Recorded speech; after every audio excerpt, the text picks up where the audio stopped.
Bom dia, irmãos. Bom domingo para vocês. Vamos louvar ao Senhor nesse domingo, dando graças ao Senhor por mais um dia. Amém?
Olá, povo de Deus, graça e paz, amém? Este momento agora, se nós estivéssemos aqui hoje com o nosso culto presencial na igreja, seria um momento em que nós estaríamos recolhendo as nossas ofertas e os nossos dízimos, antes da ministração da palavra. Mas nós não temos mais, por este tempo, o culto presencial, já estamos aí com 45 dias, que estamos cultuando o Senhor, cada um das suas casas. Mas alguns irmãos têm nos perguntado, como é que eu faço para eu poder contribuir, levar a minha oferta, dar o meu dízimo? Pensando nisso, amados, nós vamos hoje aqui, logo após essa breve palavra minha, vai estar disponibilizado na tela os dados bancários da igreja, para que você possa ofertar, dizimar na casa do Senhor. Eu sei que algumas pessoas têm dito, mas a igreja não está tendo culto, não está tendo gastos com o templo, mas a igreja, o papel da igreja é muito mais do que simplesmente o culto presencial. A igreja tem um chamado, e muito maior ainda em tempos como este, tempos difíceis, tempos de crise, e crise econômica, onde a igreja exerce um papel fundamental de ajuda social, né? A nossa igreja, falando da igreja sede aqui, temos ajudado muitos irmãos com fornecimento de cesta básica, ajudando também, até mesmo muitas vezes pagando uma energia, suprindo a necessidade de alguns, e por isso a igreja precisa continuar viva e atuante. E também sem falar, meu querido, que ofertar também é cultuar a Deus. Portanto, nós vamos disponibilizar para você o número da conta, os dados da conta, e você pode adorar a Deus aí da sua casa, fazendo uma transferência, fazendo uma TED, fazendo um DOC, ofertando e dizimando ao seu Deus daí da onde você está. Amém? Então, você que vai fazer isso, toma nota, vai estar aí na tela os dados bancários da igreja, que você possa ofertar e adorar a Deus com a sua oferta também. Em nome de Jesus. Amém?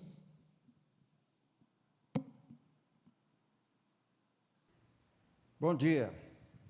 Então me convidaram para trazer esta mensagem, o Bispo Ed e alguns amigos. Então nós estamos aqui para passar a mensagem. Nós achamos interessante colocar um tema bem contextualizado no atual momento, e vamos chamá-lo de A Peste que se Propaga ao Meio-Dia. Então, esse texto é do Salmo 91, é um texto clássico. Quando se quer falar de praga e de mortandade, as pessoas procuram muito o Salmo 91. Como introdução a esse tema, eu vou resumir um texto do romance de Mark Twain, de 1876. Ele escrevia sobre a sua infância. Então, houve uma ocasião que aconteceu uma peste, não tão grave, era de sarampo, e Tom ficou em isolamento voluntário, era um menino. Por uns 15 dias, ele ficou isolado em sua casa, né? O lockdown, ele ficou lá parado. Ele tinha ouvido um sermão, no qual o pastor dissera que os salvos eram tão poucos, que ele quase perdeu a vontade de ir para o céu. Era um crente, quase crente, bem desanimado. Quando ele saiu do lockdown, que ele saiu da sua prisão voluntária, ele voltou para ver como é que estava o mundo, porque era um menino cheio de aventura, né? Então ele gostava de fazer suas traquinagens de menino.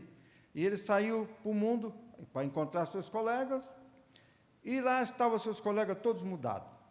Um estava entregando folhetos bíblicos, outro cesta básica, lendo a Bíblia, os adultos também, todo mundo ficou religioso. E pensando no fim do mundo. Estavam frequentando igrejas, eram todas as pessoas que tinham mudado. Muita gente, imagina isso, que depois que passar o vírus Wuhan, as pessoas vão lotar as igrejas, porque estão todo mundo assim, mudado. Não sei, pode ser que aconteça. Então, alguns diziam, olha, era um aviso vindo do céu, o sarampo. E tem pessoas dizendo que o vírus chinês, olha, veio para alertar os crentes. Não é nada disso, acontece sempre, né? Sempre não, de vez em quando na história do mundo. Quando Alberto Camus escreveu seu livro A Peste, ele relata que o médico atendeu um caso ali, outro acolá, e de repente percebeu que era uma peste, e morreu muita gente. Daí surgiu o livro A Peste. Mas esse médico não foi forçado a morrer como o médico chinês. O médico chinês foi forçado a morrer, não é? E 2 jornalistas sumiram, e 2 arautos, aqueles que faziam propaganda, né, das coisas que diziam. O jornalista, enfim, desapareceu, entre aspas, ninguém desaparece. Bem, as agências de notícia do Antigo Testamento, a agência era composta dos sacerdotes e dos escribas. Eles escreviam as notícias. Eles que tratavam com o povo, em referência aos eventos, inclusive a essa peste que aconteceu em Israel no Salmo 91. Não existia imprensa como hoje, existia o sacerdote. Hoje você vê a imprensa, é uma coisa muito moderna. Reuters, que é uma agência de notícia, nessa semana eu vi uma foto de uma inglesa que, mesmo depois de passado o lockdown, ela estava escondida atrás de uma janela vertical, ela abria no sentido vertical. Então, ela estava escondida, com medo de sair na rua. Pode ser que muita gente, depois desse período de isolamento feito de uma forma ignorante, não foi usado a ciência para fazer, a inteligência, então, isso vai trazer muito problema psicológico depois para as pessoas. Agora, as agências judaicas daquele tempo eram os sacerdotes, que eles, quando viam uma situação dessa, eles viam pela ótica religiosa. Era um Estado judeu, era um Estado, digamos, teocrático, onde todas as coisas se relacionavam com a Bíblia e com Deus. Então, a agência de notícia daquela época, bem primitiva, incipiente, sim, não é como nós hoje, que temos câmera, temos tanta coisa. Eles noticiaram para o povo uma praga que estava acontecendo. E quando eles fazem arrumam essa notícia, organizam isso, pela ótica religiosa, eles vão fazer as suas referências teológicas, bíblicas, para ver o que estava acontecendo, se realmente era uma coisa que aconteceu a primeira vez, ou se já havia acontecido. Então, eles se inspiraram no Deuteronômio 32, 24, que tinha em mente o texto de Deuteronômio, fala de uma fome devastadora e uma peste avassaladora. Olha, quando você vê essas duas coisas, que Jesus também repete, peste e fome conjuntamente, você imagina que é o que está acontecendo. E não era nem para acontecer tanta fome, mas é que os nossos governadores e alguns prefeitos são pandêmicos, né? Eles são agentes da pandemia, eles parecem que estão eufóricos com carnaval, pandemia, essas coisas todas.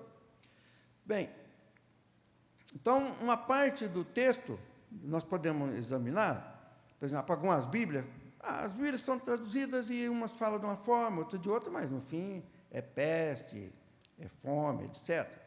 A Bíblia francesa, por exemplo, diz, nem a peste que marcha nas trevas. Olha que coisa interessante. A peste marcha nas trevas. Tem um sentido de guerra. E depois a Bíblia francesa fazia, e o contágio que graça ao meio-dia. Quer dizer, havia uma peste que marchava, um contágio que avançava também no meio do povo. A expressão marcha indica uma guerra. As trevas tinham relação com uma divindade pagã na antiguidade. Quando se falava as trevas, eles imaginavam uma divindade pagã, Talos, que enfurecia. E quando se ficava enfurecido essa divindade, ela personificava a natureza em ira. E maltratava as pessoas. É como se risse das pessoas que estavam sofrendo. Era o que acontecia em relação a esse verso que os sacerdotes estavam traduzindo para o povo, traduzindo os eventos, colocando para mostrar o que acontecia. Então, essa personalidade, ela tinha um nome, era o Talos. E o hebraico fala de balpel, que também é traduzido por destruição. Eles são verbos que se tornam quase que pessoas, agentes de desgraça, de coisas que acontecem. Na segunda parte desse verso, o verso 91, 6, ele fala literalmente de uma mortandade que assola ao meio-dia. Olha, presta atenção. Quando você vê as notícias de hoje, eles falam em mortandade, que é muita gente. Mortandade, muita gente morrendo, né? E que assola o meio-dia, como aconteceu na Segunda Guerra, por exemplo. No livro do Boris Johnson, que é o fator Churchill, ele relata que enquanto seguia a guerra, a influenza, que era uma gripe do tipo dessa, seguia matando muitos soldados.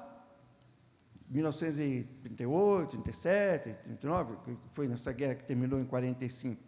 A influenza graçava e a guerra seguia.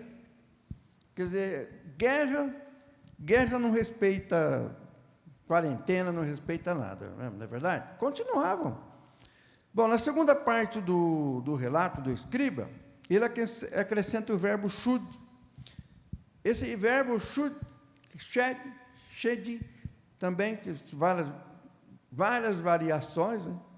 Ele termina virando o diabo, shud, que vira shed, que vira diabo em algumas traduções. Ele vem do assírio, dessa mesma forma, shed, shid, coisa assim. Tirado do contexto de Deuteronômio, capítulo 32, versículo 17. Ele sacrifica aos demônios Lacedim. Lacedim é uma forma de dizer do shed, os shed. Então usa Lacedim, o lambda vale como os.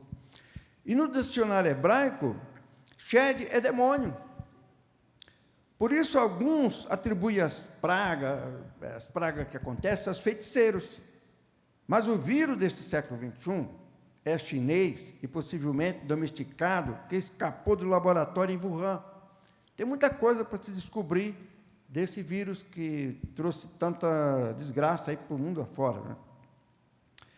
Esse verbo, shud, a raiz do verbo é inchar. Então, parece mesmo um demônio, ele incha, soberbo e tal. Na Septuaginta, uma versão grega, consta assim, ó, sintomatos daimônios, sintomas dos demônios. Então, sintomas do demônio que fazia a mortandade, sintomas do demônio. Então, tem Bíblias de várias pessoas que editam, Jim Sweck editou uma Bíblia e traduziu por espírito de demônios que matou os pagãos e poupou os judeus fiéis, o que não é razoável. Você vê o quadro todo, os judeus naquele tempo, possivelmente essa coisa aconteceu muito em Jerusalém, era um povo devoto. Então, quando veio a praga, ela não se desviou de muita gente, não. Muita gente, bons judeus, pereceram. Então, quando conta a história de 1.000 e 10.000, você pode fazer uma ideia que não era pouca gente que morria. E não havia ciência. Qual ciência que havia? O sacerdote fazia o que podia. E pouca coisa adiantava. Você vê na questão do poder da oração, mas ninguém nunca deteve uma guerra, ninguém nunca deteve uma praga. Nunca. Você não pode subir no monte, se levantar a mão, deter uma praga, ela voltar. Essa, por exemplo, se orar, ela voltar lá para a China. Não é assim que funciona a fé. Ela é, dentro de certas circunstâncias, você vai encontrar o refúgio, que é o que nós vamos agora para a terceira parte, com referência ao refúgio. Então, logo no começo do Salmo 91, ele fala do refúgio. O refúgio é o Senhor. Eles repetem isso, estudam isso, e tentam passar a ideia para o judeu que esse é o refúgio. E aí vem a história, cai 1.000 à direita e 10.000 de um lado ou do outro, não sei da direita ou esquerda, porque a direita e a esquerda, não é que eles eram contra a esquerda, não sei se morria mais da esquerda ou da direita, mas de um lado e do outro. Morria 1.000 de um, 10.000 do outro lado. Bom, quem eram essas pessoas que morriam assim? A gente vê no Equador, por exemplo, uma coisa horrível, gente morrendo pela rua. Quer dizer, se a pessoa se organiza, se faz uma quarentena organizada, Tem cidade no Brasil que não morreu ninguém, não tem ninguém internado. Para que ficar em casa? Fazendo o quê? Nem televisão tem. E vai gerar fome. E o problema, Jesus diz, peste e fome está associado. A peste gera fome, porque as pessoas se retraem e vêm outros problemas. Bem, a questão do refúgio, porque aí que está, nós temos uma situação ruim, e encontramos logo no versículo 1. Esse é o Salmo, esse Salmo é de 880, ele apresenta um refúgio e apresenta um desastre. Mas se a praga foi em Jerusalém, morreram bons e morreram os maus judeus. O refúgio, ele é absolutamente metafísico. Não existia um refúgio com pedra, cimento, tijolos, cobertura e etc.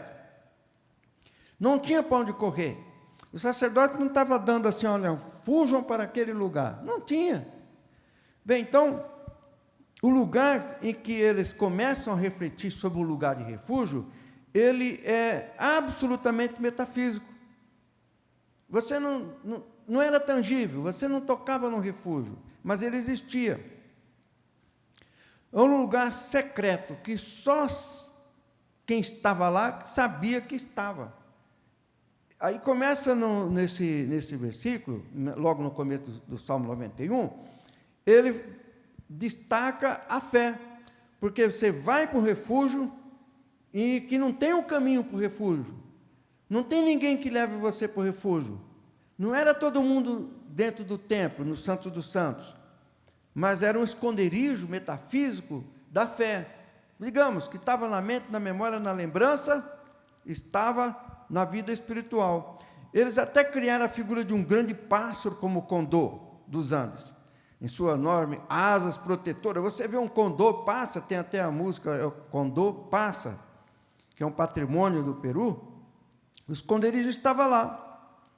Eles olhavam uma pessoa que habita ali nos Andes, quando ele vê o condor, ele fica todo admirado de ver aquela asa, aquele pássaro enorme. E o judeu pensava a ideia de um pássaro enorme, ele escondendo debaixo das asas, não é? Mas também eles pensavam que no El Elyon, que era o Altíssimo, era inalcançável, a mente não alcançava. Diz, olha, o nosso refúgio está no El Elyon, no Altíssimo, onde a mente não alcançava, só a fé silenciosa alcançava. É a mesma coisa hoje. Era um refúgio além da matéria, por isso que é metafísico. Era um refúgio na transcendência, que não estava aqui em relação ao homem, um refúgio humano. Quem se acha nesse refúgio, fica em silêncio. A fé que tem coragem, ela é silenciosa, ela não é alarmante. Ela fica em silêncio, quieto, aguardando em segredo. Esse é o sentido da quarentena. Aguardar em segredo. O vírus, ele é invisível, ninguém vê, mas o refúgio também é secreto. A palavra hebraica para refúgio é exatamente o lugar secreto em Deus. Você sabe onde está? Não, cada um sabe onde está. Cada cristão que conhece a Bíblia e conhece Jesus, sabe onde está. Então, o que diz a Bíblia? Aquietai-vos. Quando o general Tito cercou Jerusalém, Jesus havia recomendado aos judeus, olha só o que Jesus recomendou. Jesus não disse assim, ó, você tem que ser corajoso, vocês têm que ter fé, saia por aí e batam neles. Não, Jesus não disse isso. Jesus disse uma coisa que as pessoas acham que até parece que foi covardia, não é? A pessoa tinha uma grande fé de remover montanha, não removia aquele soldado com espada? Por quê? Qual a diferença do soldado com a espada e uma montanha? O soldado com a espada é até mais fácil de remover. Mas removeu a montanha? Muito bem. Então, Jesus disse o seguinte, quem estiver na Judéia, nesse momento, fujam para os montes. Então, fugir é um verbo que pode ser usado, admissível, em certos momentos. Em Lucas 21, noutra ocasião disse Jesus, quando vos perseguirem numa cidade, fugir para outra. Jesus não disse, fica na cidade, estende a mão para os perseguidores e manda fogo do céu e eles desaparecem. Não. Está lá em Mateus 10, 23. Então, o que acontece? Existe uma crise, existe um medo Então o Salmo 91 diz: não tenhas medo da flecha do meio-dia, da mortandade, da desgraça que está acontecendo, não é verdade? A partir dos anos 30, quando Jesus, anos 30 da era de Cristo, claro, Jesus explicou tudo no Evangelho de Lucas. Haveria fome associada com pestilência. Pestilência, olha, fome e peste. O que temos hoje? Fome, peste e governadores pandêmicos, não é? Que não sabem administrar. São pessoas que passaram por faculdade, universidades, mas nunca precisaram trabalhar muito, tem muito dinheiro. Então, eles fica em casa, que o governo é um papai, vai mandar para você tudo, vai mandar cesta básica, dinheiro para você pagar os seus carnês, tudo. Papai governo paga tudo. Não paga, vai ter problema. Muitas lojas quebraram. No tempo de Jerusalém, com a mortandade, muita gente perdeu tudo. Ou vocês pensam que eles ficaram felizes? Não, perdeu muita coisa mesmo. Agora, hoje, nem era para perder tanto, bastava usar, claro, critérios, saber fazer as coisas para não destruir tudo.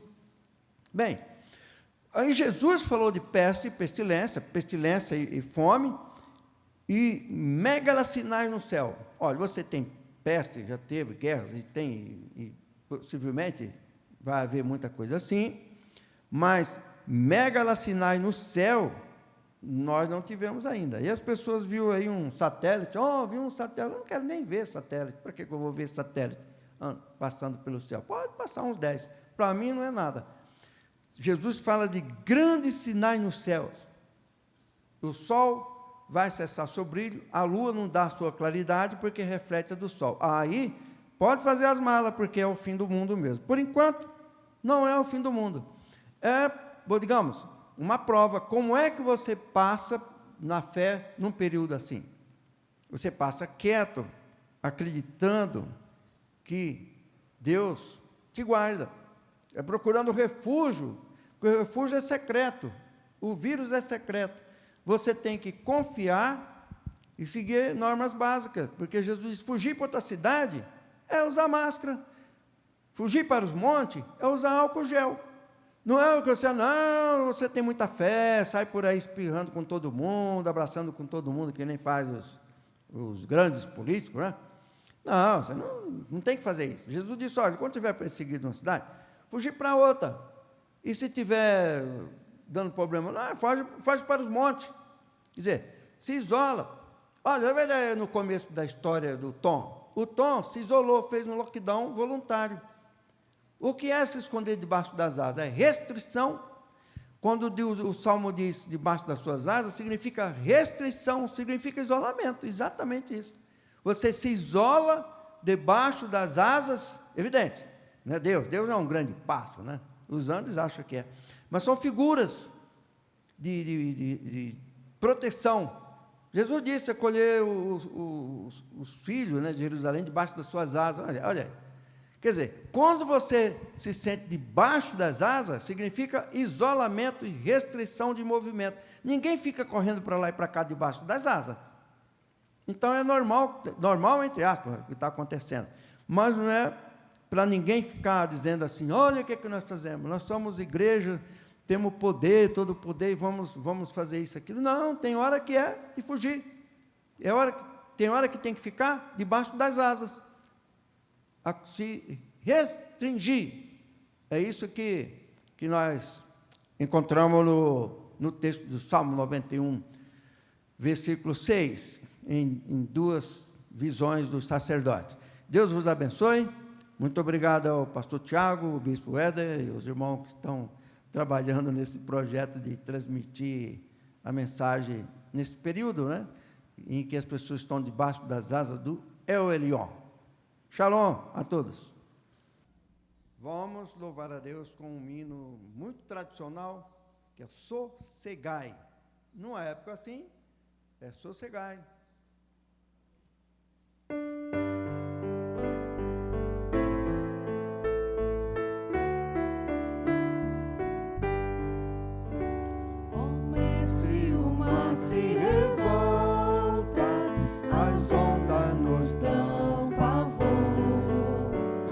Céu se reveste de trevas, não temos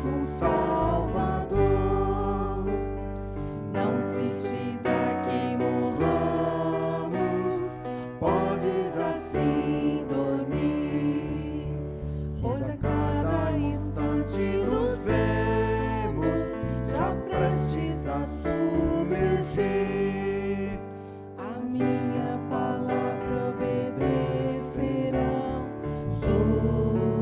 Sossegai, o vento em fúria, o rijo, o mar, a ira dos homens, o gênio do mal, jamais poderão a naufragar, que leva o dono da terra e céus,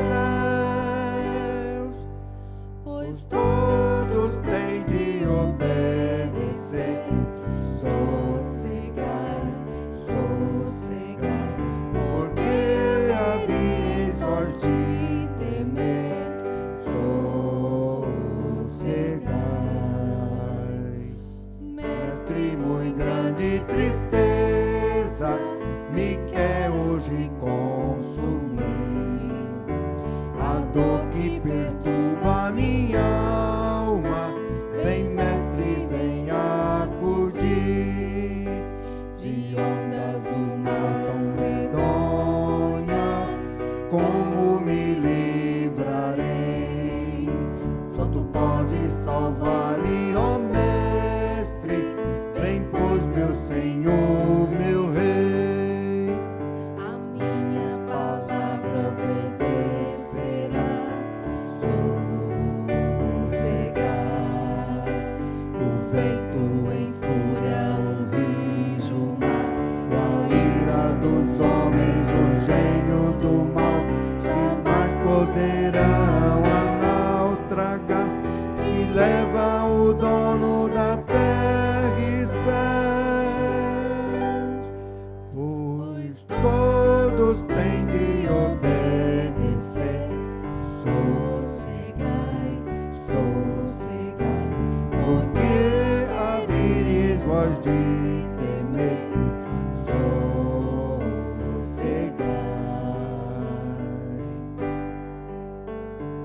mestre, chegou a bonança, em paz vejo céu e mar, o meu coração goza calma, que não poderá findar.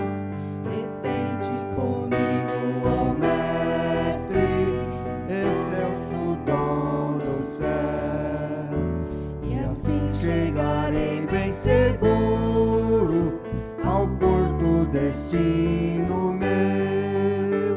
A minha palavra obedecerá. Sossegai, o vento em fúria, o rijo, o mar, a ira dos homens, o gênio do mal, jamais poderão a naufragar, que leva o dono da terra e céus, pois todos têm de obedecer. Sossegai, sossegai, porque haveis vós de temer. Sossegai.